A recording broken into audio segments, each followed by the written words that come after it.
So now let's see how we can utilize the high pass effect inside a Photopea. So over here you can see that I have this layer selected. So I'm going to go around onto filter, onto let's say for example others right here, and then go to high pass. So once I go around onto high pass, you can see that it detects out the edges of this particular image right here, and you can change around the radius, as you can see, just like this right here, over here, and then it detects out the edges. So it can be really blunt right here, or you can change around the level of sharpness right here, just like this, to get the effect that you want with high pass.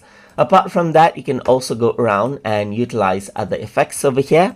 For example, if I were to go around onto filter, onto other right here, there is HSB and HSL effect right here.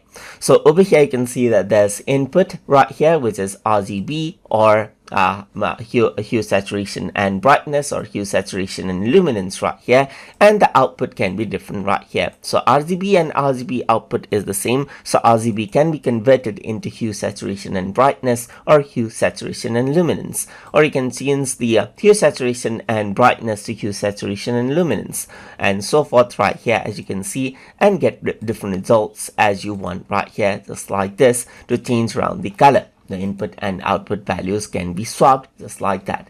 And that is how you can work around with high pass and HSB and HSL effect inside a Photopea. So I hope you guys learned something as always. And as always, please like, comment, share, and subscribe.